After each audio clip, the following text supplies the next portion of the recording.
The split lip should have been easy to hide. Just another thing Tasha Williams kept to herself while she scrubbed marble countertops in penthouses that cost more than she'd earn in 10 lifetimes.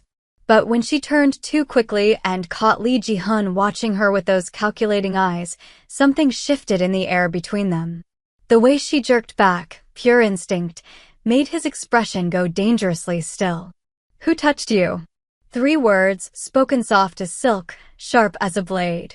Tasha's hand flew to her mouth, fingers trembling over the cut she'd tried to conceal with makeup.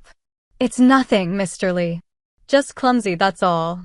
He moved closer, each step deliberate, and she felt her body betray her with that backward shuffle, that learned response to men who took up too much space. But something in his face wasn't anger. It was colder than that. More focused. For 12 years, Lee Ji-hun had run Los Angeles' Korean underground with an iron fist and ice water in his veins. He'd never let emotion interfere with business. Until a black woman with exhausted eyes and gentle hands made him feel something he thought he'd killed long ago. Something protective and possessive and entirely too human. "Don't move." His voice dropped lower. "And don't lie to me again." Tasha Williams had been cleaning Ji-hun's downtown loft for 8 months without really registering his existence. He was background noise. Sharp suits that probably cost her yearly salary, quiet movements, the lingering scent of cedar, and something expensive she couldn't name. She knew what mattered. He paid triple the going rate, never left dirty dishes, and expected her to be a ghost. Being a ghost was something Tasha excelled at. 30 years of being invisible had taught her the choreography perfectly. Make yourself smaller in crowded spaces, soften your voice around wealthy folks, master the art of existing without leaving an impression. She'd learned to fold herself into corners, to breathe quietly, to move through the world like smoke. Today, that carefully practiced invisibility cracked wide open. The bruise on her jaw was hidden under foundation 4 shades too light because that's all the drugstore carried in her neighborhood. The split lip she'd covered with dark lipstick. Her supervisor at Premier Cleaning Services would drop her instantly if she showed up looking rough. Maya needed new winter clothes. Rent was due in 6 days. So Tasha went to work. The loft was quiet when she arrived at her usual 3 o'clock slot. Ji-hun was never home during her shifts, a mercy she'd been counting on. She moved through the industrial chic space with its exposed brick and floor-to-ceiling windows. The city stretched out below like something you could own if you had enough money. His money, whispered the other cleaning women. Lee Ji-hun controlled half the import businesses in Koreatown and every secret worth knowing. The restaurants were clean. Everything else lived in the dark. Tasha didn't think about his business. She thought about the $500 a week that kept Maya in dance classes and food on their table. She was wiping down his shelves, art books arranged just so, when the elevator dinged. Her stomach dropped. He never came home early. "You're here late." His voice came from somewhere behind her, accented and precise, every syllable carefully placed. Tasha turned slowly, angling her face away from the light. "I apologize, Mr. Lee. I'll be done in just a few minutes. Look at me." It wasn't a question. Lee Ji-hun didn't ask questions. She lifted her gaze and watched recognition flash across his features, followed by something dark and dangerous. He crossed the room in 4 strides, Italian leather shoes soundless on polished concrete. Up close, he was devastating. Sharp cheekbones, dark eyes that caught everything, black hair swept back from his face. His white button-down was open at the collar, showing the edge of ink on his collarbone. What happened?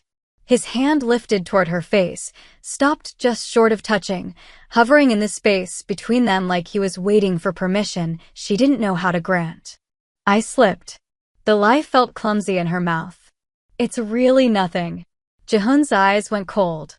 8 months and she'd never heard him yell, but the quiet radiating off him now was more terrifying than volume. "You slipped." Each word perfectly measured. "And the marks on your neck?" He gestured to where her collar had shifted, revealing fingerprint bruises against her dark skin despite her turtleneck. Tasha yanked the fabric back into place. Mr. Lee, I really need to finish my route. I have 2 more homes after this. Sit down. I can't. I'm on a schedule and I said sit. Softer this time, but absolute.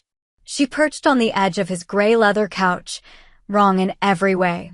Her discount uniform, her worn sneakers, her damaged face in his pristine space. Ji-hun stood before her, hands loose at his sides, watching her with an intensity that made her skin prickle.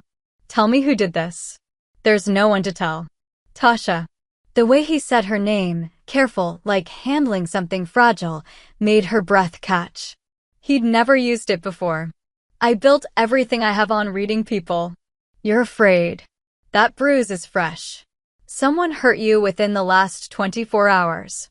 She stood abruptly. With respect, Mr. Lee, my personal life isn't any of your business. It became my business the moment you walked into my home injured. He stepped closer, and she caught cedar and something darker. Whiskey, maybe? Is it a boyfriend? No. Ex-husband? No. Then who? Tasha met his eyes, found genuine concern there mixed with barely leashed violence. Why does it matter? I'm just the person who cleans your floors. Something flickered across his face. Almost hurt. You think that's all you are to me? Isn't it? Ji-hun was quiet for a long moment. I notice everything in my space, Tasha. 8 months ago, you started bringing plants. Cheap succulents from the grocery store that you position on my windowsills where they'll get the best light. You rearrange my art books by size instead of alphabetically because you think it looks cleaner. You always leave my balcony door cracked exactly 2 inches because you figured out I like the street noise but not the cold. Her throat tightened. She'd thought herself completely invisible. You sing when you work, he continued. Gospel songs. Your mother's favorites, I think, because sometimes you change the words to match old stories about Mississippi. He tilted his head. You're not just my cleaning woman. You're the only genuine thing in this entire place. Tasha couldn't breathe. Mr. Lee, give me the name. The person who did this. I can't. Can't or won't. Both.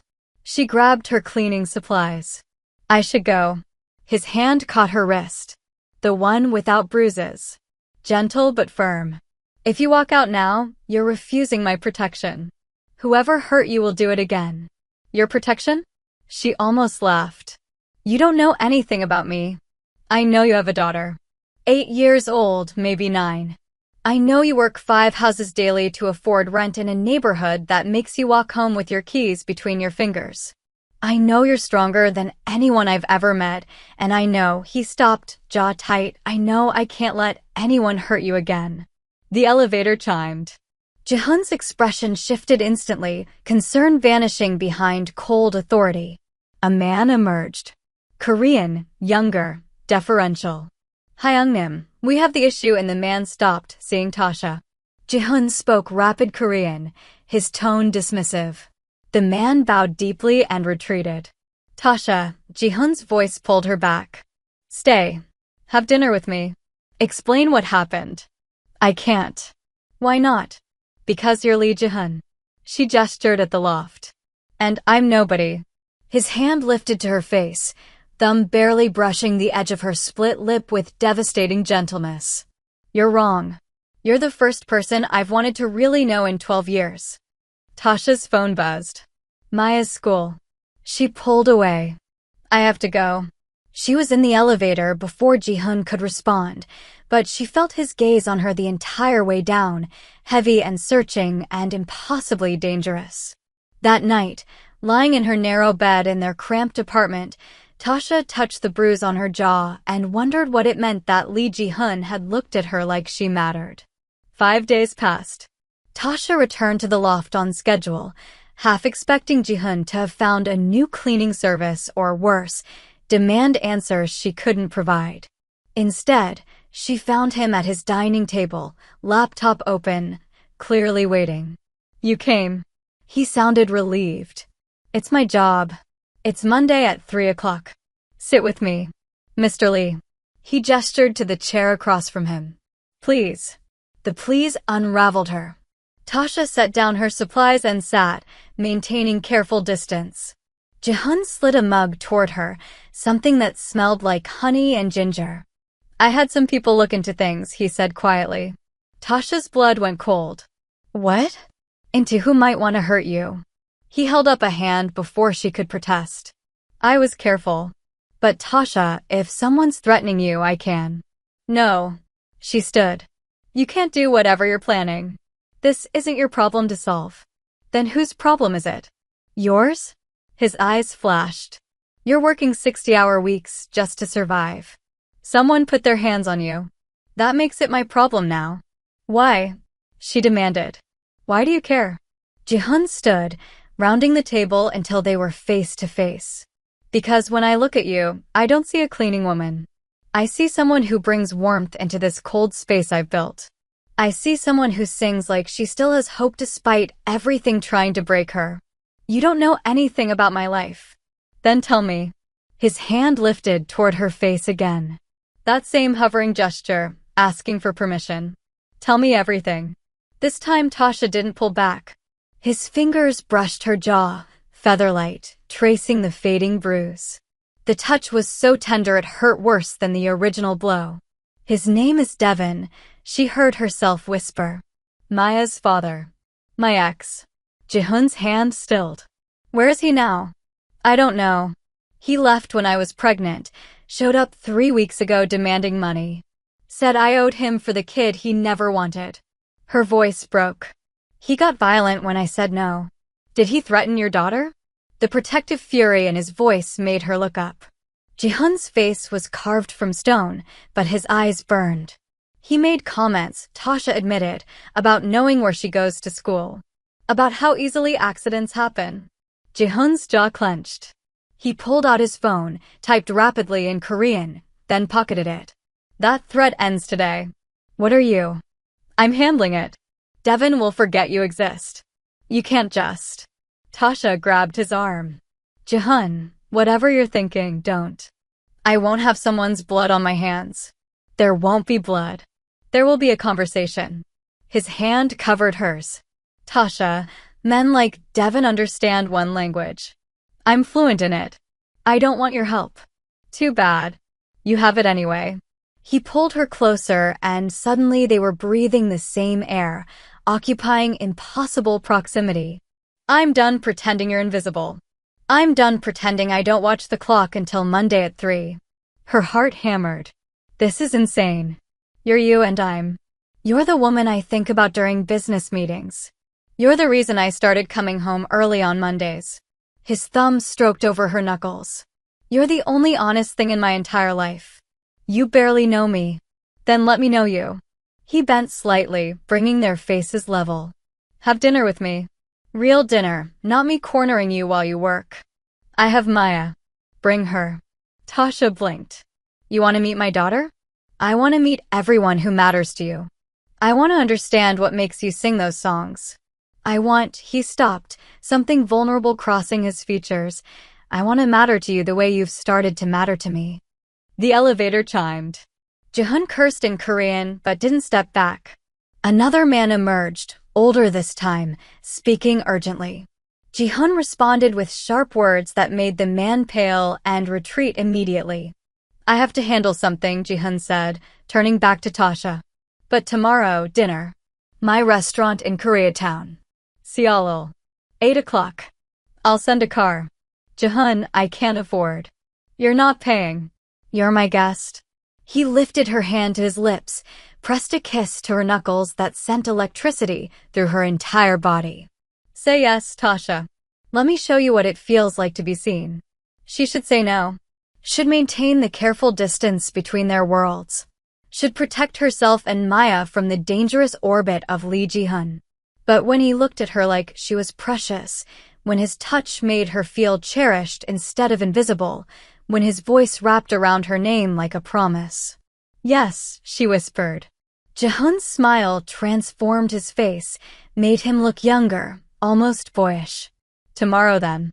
He was gone before she could change her mind, leaving her standing in his pristine loft, hand still tingling from his kiss, heart racing with equal parts terror and hope. That night, Maya asked why Mommy kept smiling at her phone. Tasha told her they were going to dinner at a fancy restaurant. She didn't mention the man with dangerous eyes who'd somehow seen through her invisibility and decided she was worth protecting. She didn't mention that every instinct screamed this would end in heartbreak. She especially didn't mention that for the first time in 9 years, heartbreak seemed like a risk worth taking. Seoul occupied a corner in Koreatown that whispered old money and older secrets. Tasha stood outside with Maya, both wearing their Sunday best, which still looked shabby against the restaurant's elegant facade. "Mama, are you sure we're supposed to be here?" Maya tugged at her dress, a hand-me-down that Tasha had carefully altered. "We were invited, baby." Tasha squeezed her daughter's hand, fighting her own doubts. The door opened before they could enter. A hostess in traditional hanbok bowed. "Ms. Williams, Sejangnam is expecting you." They were led through the main dining room, all soft lighting and wealthy patrons, to a private room in the back. Jihyun stood when they entered and Tasha's breath caught. He wore black slacks and a charcoal shirt with the sleeves rolled up, revealing muscled forearms and the edge of a tattoo. Casual elegance that probably cost more than her monthly rent. "Tasha." His eyes swept over her, warm and appreciative. "You look beautiful." She flushed, suddenly conscious of her discount dress. "This old thing is beautiful," he repeated firmly, then crouched to Maya's level. "And you must be Maya. Your mom tells me you're an amazing dancer." Maya's eyes went wide. "She does?" "Constantly. She says you're the best in your class." "Second best," Maya corrected solemnly.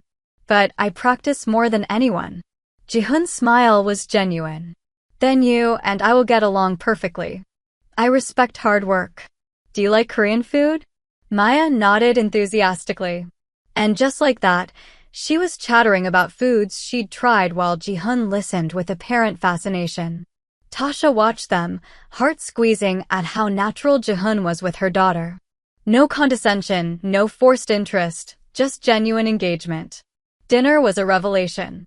Course after course of Korean dishes Tasha had never tried, each explained patiently by Jihyun.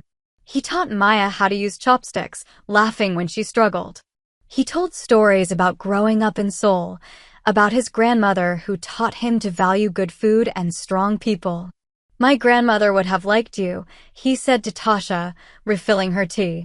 "She always said the strongest people are the ones who take care of others before themselves." "I'm not that strong.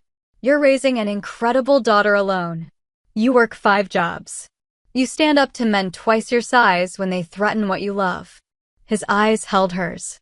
"Tasha, you're the strongest person I've ever met." Maya excused herself to the restroom, leaving them alone for the first time all evening. The air shifted immediately, tension crackling. "Thank you," Tasha said softly. "For this. For being kind to Maya." "I'm not being kind. I'm being honest." Jihyun leaned forward. "She's amazing because you're amazing." "Jihyun, I meant what I said yesterday. About wanting to know you. About you mattering." His hand found hers across the table. "I know this is fast. I know our worlds don't make sense together. But Tasha, I haven't felt this alive in years." She should pull away. Instead, she turned her hand over, lacing their fingers together. "I'm scared. Of me? Of what you make me feel. Of what happens when reality crashes back in." She met his eyes. "You're Lee Jihyun. I've heard the stories. I know what you are." "What am I?" "Dangerous. Powerful. Way out of my league." His thumb stroked her palm. "You want to know what I see when I look at you? I see someone who makes me want to be better. Someone who makes me question every choice that led to this life." His voice dropped. "Someone who makes me think maybe I could be more than what I've become." "Jihyun." Maya burst back in, shattering the moment. But Jihyun didn't let go of Tasha's hand. And when Maya noticed, she grinned like she'd discovered a wonderful secret. They stayed for 3 more hours. Jihyun ordered dessert, bingsu that made Maya's eyes light up, and told more stories. He asked about Tasha's childhood in Mississippi, Listen to her talk about her grandmother's cooking, her dreams of maybe starting her own cleaning business someday, with fair wages and respect. Not just cleaning, he said thoughtfully. A service that treats workers like professionals. Gives them dignity. It's just a dream. Dreams become real when someone believes in them hard enough. His eyes held a promise. I believe in yours. The drive home was in Ji-hoon's car, a sleek black sedan driven by a silent bodyguard. Maya fell asleep against Tasha's shoulder, full and happy. She likes you, Tasha murmured. Good, because I plan on being around much more. Ji-hoon shifted closer. If you'll let me. This is crazy. Maybe. His hand cupped her face, thumb brushing over where the bruise had been. The mark was fading, yellowish now instead of purple. But I'm done pretending I don't want this. Want you. People will talk. Your world and mine. My world is whatever I say it is. His voice turned fierce. And I say you belong in it. The car stopped outside her apartment building, a rundown complex in a neighborhood that made Ji-hoon's jaw tighten. He helped her extract sleepy Maya, then walked them to the door despite Tasha's protests. Tomorrow, he said at her doorway. Come to the loft. Not to work. To see me. Ji-hoon. He kissed her, soft and searching, a question more than a demand. Tasha's free hand fisted in his shirt, pulling him closer, even as her mind screamed warnings. He tasted like possibility and danger, like everything she'd trained herself not to want. When they broke apart, his forehead rested against hers. Tomorrow, he repeated. Tomorrow, she agreed, and watched him disappear into the night, taking her common sense with him. Tomorrow came with chaos. Tasha was getting Maya ready for school when her phone rang. Unknown number. She almost didn't answer, but something made her pick up. Ms. Williams, a woman's voice, professional and cold. This is Detective Chin, LAPD. We need to talk about Devin Harris. Tasha's blood froze. What about him? He's filed a complaint alleging harassment from someone connected to you. He's also claiming you've made false accusations about domestic violence. The floor tilted. That's not, I never filed anything about. We need you to come to the station today. Tasha's mind raced. She'd told Ji-hoon about Devin. Ji-hoon had made a call. Oh God, what had he done? She dropped Maya at school and went straight to the loft, bypassing her usual schedule. Ji-hoon answered the private elevator dressed in workout clothes, sweaty and gorgeous and completely unconcerned. Tasha, I wasn't expecting. He stopped, seeing her face. What's wrong? What did you do? Her voice shook. The police called. Devin is claiming harassment. What did you do? Ji-hoon's expression shuddered. I had a conversation with him. Like I said I would. What kind of conversation? Because now he's lying to the police about me. He's lying because I made sure he understood what happens if he comes near you again. Ji-hoon approached her carefully. The harassment claim won't stick. I have people who. You have people. Tasha stepped back. Ji-hoon, I can't be involved in whatever you did. I have Maya. If Child Services thinks I'm connected to. She couldn't breathe. I could lose her. Understanding dawned on his face. Tasha, no. That won't happen. I made sure. You made sure. Her voice rose. You don't get to make sure of anything in my life. You don't get to fix my problems with whatever criminal connections you have. I was protecting you. I didn't ask for your protection. I asked. She stopped, realizing the truth. I never asked for anything. You just took over like I'm some damsel who needs saving by the big strong crime boss. Ji-hoon flinched. That's not what this is. No? Then what is it? Because from where I'm standing, you're playing hero while I'm the one who will face the consequences. She laughed bitterly. Except you have money and power and I have. You have me, he said fiercely. You have my protection, my resources, my...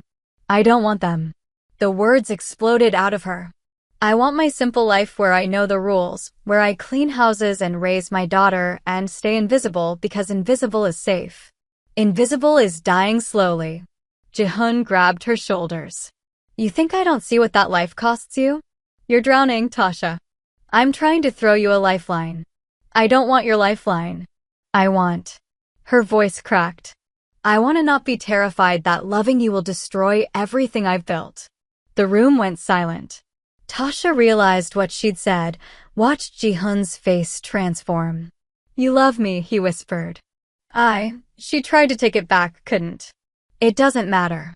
It's the only thing that matters. He pulled her close and she went, despite everything, burrowing into his chest like she could hide from the world there. Tasha, I will fix this. The police thing, it'll disappear. Devin will never bother you again. I swear on everything I am. That's what I'm afraid of. Everything you are includes things I can't be part of. His arms tightened. Then I'll change. You can't change what you are, Ji-hun. You're Lee Ji-hun, leader of whatever organization. You have responsibilities, people depending on you. A whole world I don't understand. So help me understand yours. Let me in completely. Her phone rang. The detective again. Tasha pulled away to answer and Ji-hun's expression hardened at whatever he heard in her voice. When she hung up, he was already making calls in Korean, his tone sharp and commanding. Within 20 minutes, he had a lawyer heading to the station, someone to pick up Maya from school, and apparently Devin's complaint in the process of vanishing. It's handled, he said finally. Tasha stared at him. This man who could reshape reality with a few phone calls, who looked at her like she was precious, who'd somehow become essential to her happiness in just a few weeks. I need time, she said quietly.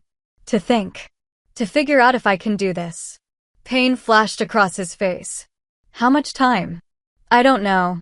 Tasha, please. She was already backing toward the elevator. Just please. She left him standing in his pristine loft, looking lost for the first time since she'd met him. The ride down felt like falling, and Tasha wondered if she'd just made the biggest mistake of her life, or if the biggest mistake was falling in love with Lee Ji-hun in the first place. 6 days of silence. Ji-hun didn't call, didn't text, gave her the space she'd asked for. Tasha should have felt relieved. Instead, she felt hollow. She went through motions. Work, Maya, sleep, repeat. Devin's complaint had indeed vanished like Ji-hun promised. She should have been grateful. She was mostly terrified of how easily he'd made her problem disappear. On the 7th day, Maya asked why they weren't seeing Mr. Lee anymore. It's complicated, baby. Do you miss him? Yes. No point lying to her too perceptive daughter. Then why don't we see him? Maya's eyes, too old for 8, studied her. Is it because he's rich and we're not? Tasha's heart broke. It's because his life is very different from ours. He made you happy, Mama. You don't laugh a lot anymore. Maya crawled into her lap. I liked when you laughed. That night, Tasha couldn't sleep. She kept replaying moments. Ji-hun's hand on her face, his fierce protectiveness, the way he'd crouched to Maya's level and listened like her daughter's words mattered, the way he'd kissed her like she was everything. Her phone buzzed at 1:30 in the morning. Ji-hun, I miss you. Tell me how to fix this. She stared at the message, fingers hovering over the keyboard. Tell him it's impossible. Tell him they're from different worlds. Tell him she's not strong enough for his life. Tell him she loves him anyway. Before she could respond, someone pounded on her door. Tasha's heart seized.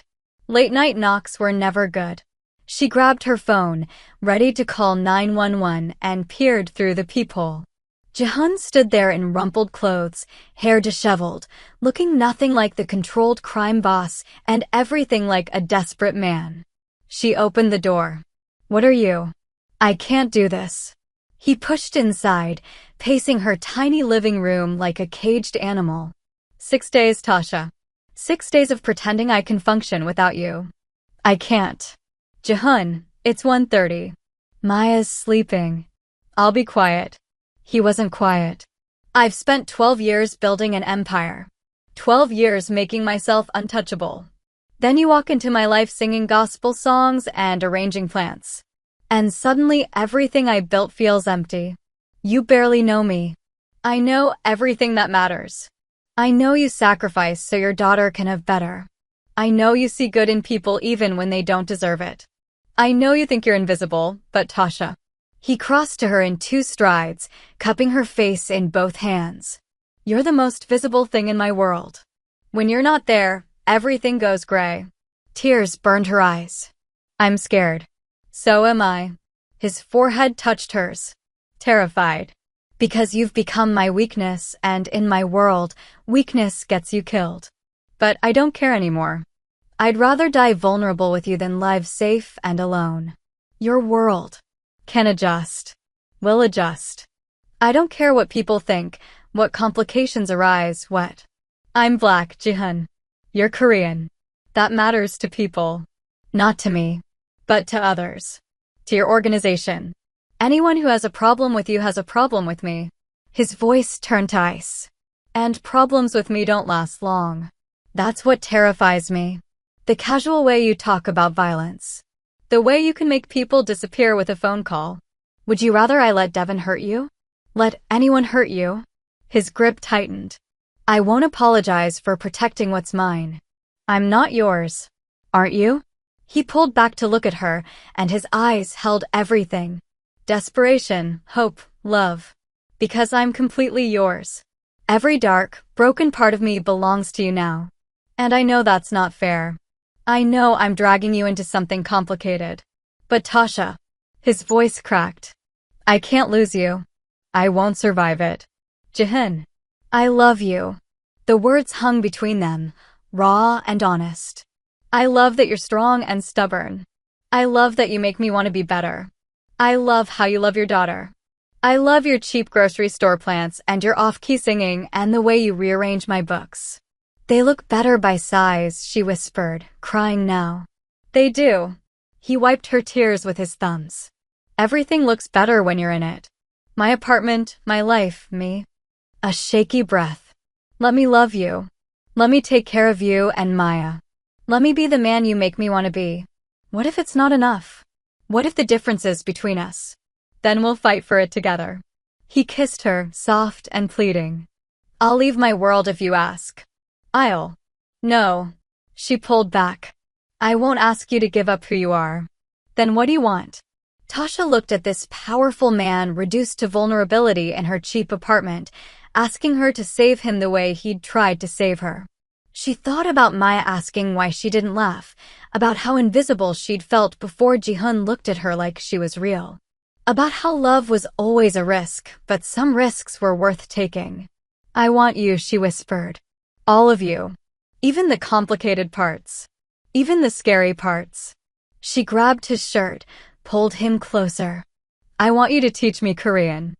I want to learn about your world while you learn about mine. I want. He kissed her, deep and claiming, lifting her off the ground as she wrapped around him. They broke apart breathless.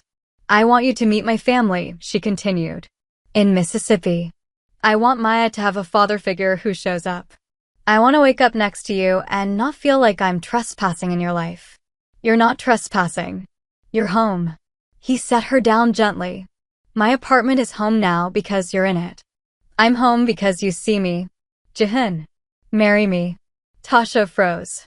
What? Not now. Not tomorrow. But eventually. Marry me and let me spend my life proving you're the best decision I ever made. He kissed her forehead, her cheeks, her lips. Let me love you and Maya. Let me be yours. You're insane. About you? Absolutely. He smiled against her mouth. Say maybe. Give me maybe. Maybe. She laughed through tears. You're absolutely insane and way too intense and yours. She pulled him down for another kiss. I'm yours, Jihyun. Nobody touches what's mine. His voice turned fierce, protective. You're mine now, Tasha, and I'm yours. Anyone who has a problem with that can take it up with me. She pulled him down for another kiss, surrendering to the impossible, terrifying, perfect reality of loving Lee Jihyun. A small voice interrupted. Mama? Why is Mr. Lee here? They broke apart to find Maya in her doorway, sleepy and curious. Jihyun immediately crouched to her level. I came to ask your mom something important. But I should ask you too. He took Maya's small hand in his. Would it be okay if I spent more time with you and your mom? If I became part of your family? Maya studied him with 8-year-old seriousness. Will you make Mama laugh again? Every single day. Will you read me stories? And teach me Korean? She hesitated. Will you stay? My dad left. People always leave. Jihoon's expression softened. I'm not leaving. Not ever. I promise you both. He looked between them. You're my family now, and I protect my family. Maya threw her arms around his neck. Jihoon stood, lifting her easily, and reached for Tasha with his free arm. They stood there, the crime boss, the cleaning woman, and the little girl, forming something new and fragile and impossibly strong. I love you, Tasha whispered against Jihoon's shoulder. I love you both, he whispered back. My whole world. And for the first time in 9 years, Tasha felt completely, utterly, perfectly seen. Years later, Tasha stood in the loft, their loft now, arranging flowers. Not cheap grocery store plants anymore, but she still bought them herself, still insisted on the ritual. Jihoon watched from the kitchen doorway, coffee in hand, looking at her like she was everything. You're staring, she said without turning. Can't help it. You're beautiful when you're concentrating. She turned, smiled. His shirt hung open, revealing the tattoos that now included her name in Korean characters over his heart. She wore his shirt from yesterday, bare legs underneath, completely comfortable in the space that had once intimidated her. Maya called. She got into Juilliard. Tasha's voice trembled with pride. Of course she did. She's brilliant. Jihoon crossed to her, pulled her close. Like her mother. Her father helped. Tasha's cleaning business had flourished with Jihoon's backing. Fair wages, good benefits, dignity for workers. A model that other companies now copied. I just provided capital. Jihoon pulled her close. You provided the vision. A knock interrupted them. Jihoon tensed automatically, old habits, but relaxed when familiar voices called out. His brothers in the organization, now uncles to Maya. Tasha's family visiting from Mississippi with enough food to feed an army. Maya herself, home from dance practice with friends in tow. Their loft filled with Korean and English, with laughter and love, and the collision of worlds that had somehow formed something new. Jihoon had stepped back from the organization, gone legitimate with the restaurants and import businesses. The transition had been rough, but Tasha had been there through all of it. That night, after everyone left, Jihoon found her on the balcony overlooking Los Angeles. Regrets? He asked, wrapping arms around her from behind. Never. She leaned into him. You? Only that I didn't notice your bruises sooner. That I wasted 8 months seeing you without really seeing you. Tasha turned in his arms. You see me now. Every day. For the rest of my life. He kissed her softly. My beautiful, strong, impossible wife. Your stubborn, plan-arranging, book-reorganizing wife, she corrected. Mine, he agreed. Completely, perfectly mine. And in the city that had once made her feel invisible, Tasha Williams-Lee had never felt more seen, more loved, more home. If you enjoyed this story of love across different worlds, of finding courage to be seen, and of two people who chose each other despite every obstacle, please like this video and subscribe to our channel for more stories that will make your heart race. Drop a comment below telling us what moment hit you hardest, and don't forget to hit that notification bell so you never miss our next emotional journey. Thank you for listening, and remember, sometimes the most unexpected love stories are the ones worth fighting for.